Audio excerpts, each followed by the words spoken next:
আসসালামু আলাইকুম। আজকে আপনাদের সাথে শেয়ার করব কিভাবে একটি নরমাল সাইকেলকে ইলেকট্রিক সাইকেলে রূপান্তর করতে পারেন এবং সেই সাথে এই ইলেকট্রিক সাইকেলটি ইউজের যে এক্সপিরিয়েন্স সেটি আপনাদের সাথে আজকে শেয়ার করব। প্রথমে আপনারা সবাই জানেন যে ইলেকট্রিক সাইকেলের রূপান্তর করার জন্য একটি কিটের দরকার হয়, যেটার মধ্যে মোটর, থ্রটাল সহ প্রয়োজনীয় সকল জিনিসই থাকে। আমি এই সাইকেলটিকে প্রায় 4 মাসের মতো ই-বাইক বা ইলেকট্রিক সাইকেলে রূপান্তর করছি। এর যে ভালো মন্দ এক্সপিরিয়েন্স আছে সবগুলো আপনাদের সাথে শেয়ার করব। ভিডিওটি শেষ পর্যন্ত থাকুন। এইটা দেখতে পাচ্ছেন, এটা হচ্ছে থ্রটাল, ডান পাশে থাকবে। থ্রটালটা বাড়ালেই আপনার হচ্ছে অ্যাক্সিলারেটরের কাজ করবে এবং সাথে রয়েছে ব্রেক।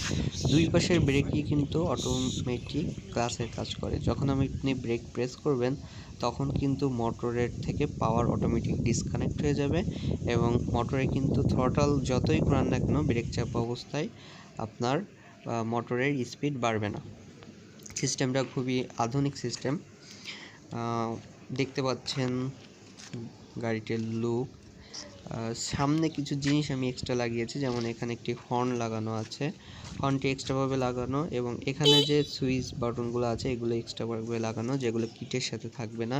এখানে আমি আলাদাভাবে একটি লাইট এবং হর্ন লাগিয়েছি। আর এটি দেখতে পাচ্ছেন, এটি হচ্ছে কিটের যে লাইট এটা, এবং সাথে ইন্ডিকেটর বাটনও রয়েছে, কতটুকু চার্জ আছে এটা ইন্ডিকেট করে দিবে।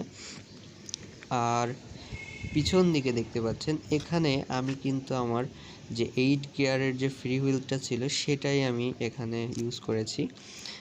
বাট এটাকে কিন্তু আগে আমি 2টা ফ্রি হুইল লাগিয়েছিলাম, বাট ওটা লাগানোর পর আমার কিছু সমস্যার সৃষ্টি হয়েছিল, যেগুলো আমি ভিডিও শেষের দিকে বলবো।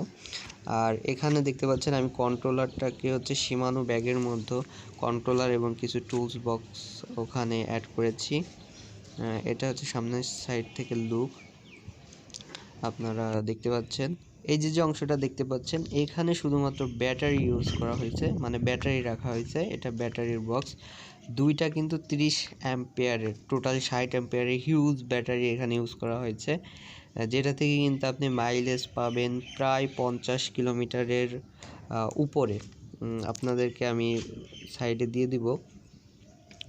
পাশে দেখতে পাচ্ছেন কত, আমি এক চার্জে 2বার রাইড করেছি, প্রায় 25 কিলোমিটার করে, 50 কিলোমিটারের কাছাকাছি।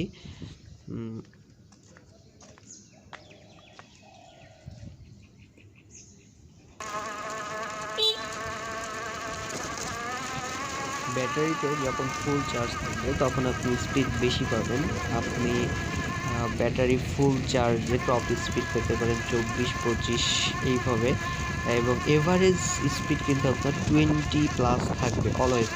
আর ব্যাটারির চার্জ যদি অনেক কমে যায়, দেখা যাচ্ছে আপনি 40 কিলোমিটারের বেশি চালিয়েছেন বা 45 কিলোমিটার চালিয়েছেন, লাস্ট 5 কিলোমিটারে আপনার এভারেজ স্পিডটা কমে যাবে, ওটা তখন 16 থেকে 17-তে নেমে আসবে।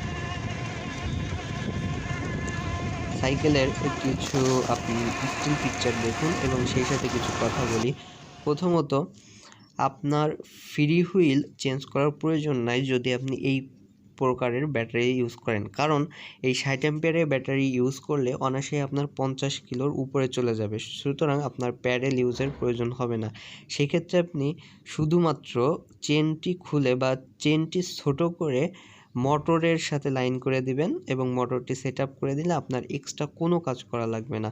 বাট আপনি যদি চান একই সাথে প্যাডেল এবং মোটর রানিং করতে, সেক্ষেত্রে কিন্তু আপনার ভোগান্তিতে পড়তে হবে, কেননা 2টা ফ্রি ইনস্টলেশন প্রসেসটা একটু ঝামেলার, এবং সেই সাথে 2টা ফ্রি ইনস্টলেশন করতে গিয়ে অনেক সময় দেখা যাচ্ছে ওই যে আপনার চাকার যে প্যাচ থাকে ওটা নষ্ট হয়ে যায়। আমারটা যেমন নষ্ট হয়ে গেছিলো একবার, পরবর্তীতে ঠিক করা হয়েছে, অনেক ঝামেলার বিষয়। আর বক্সটা তৈরিতে অনেক ভোগান্তিতে পড়তে হয়। দেখুন আমরা যে বক্সটা তৈরি করেছি ওই বক্সটা, এটা হচ্ছে ব্যাটারি, এইগুলো সচরাচর অ্যাভেলেবেল পাওয়া যায় না, এইটা হচ্ছে মেইন সমস্যা। আমি প্রথম দিকে এই যে 2টা ফ্রি হুইল ইনস্টল করেছিলাম। তাই আপনাদের কাছে রিকমেন্ডেশন থাকবে যে যদি আপনারা বড় ব্যাটারি ইউজ করেন এরকম 60 অ্যাম্পিয়ারের 2টা, তাহলে কোনো ঝামেলায় না গিয়ে সরাসরি প্যাডেল থেকে চেনটা শর্ট করে জাস্ট মোটরে লাগিয়ে দিবেন, ঠিক আমি যেরকম ইউজ করেছি এরকম, তাহলে কোনো ঝামেলা ছাড়াই আপনি দীর্ঘদিন এটা ব্যবহার করতে পারবেন। আরেকটা বিষয় হচ্ছে নতুন সাইকেলে এই কিটটা লাগানোর চেষ্টা করবেন, কারণ এটা কিন্তু অনেক প্রেশার পড়ে। আপনার যদি ওল্ড সাইকেল হয় সেক্ষেত্রে কিন্তু অবশ্যই ওয়্যারলিং করে নেবেন, মানে হচ্ছে পুরাতন যে পার্টসপাতি আছে যেগুলো ক্ষয় হয় ওগুলোকে পরিবর্তন করে নেবেন। আমার ক্ষেত্রে আমি কিন্তু ওগুলো চেঞ্জ না করেই কিটটা লাগিয়েছিলাম, পরে দেখা যাচ্ছিল 2 দিন পর পর বিভিন্ন সমস্যা, একবার বেয়ারিং চেঞ্জ করতে হচ্ছিল, একবার এক সমস্যা দেখা দিচ্ছিল। তো আপনাদের কাছে এটাই রিকমেন্ডেশন থাকবে যে অবশ্যই যে পার্টসগুলো ক্ষয় হয় বেয়ারিং জাতীয় এইগুলো চেঞ্জ করে তারপরে কিটটি লাগাবেন।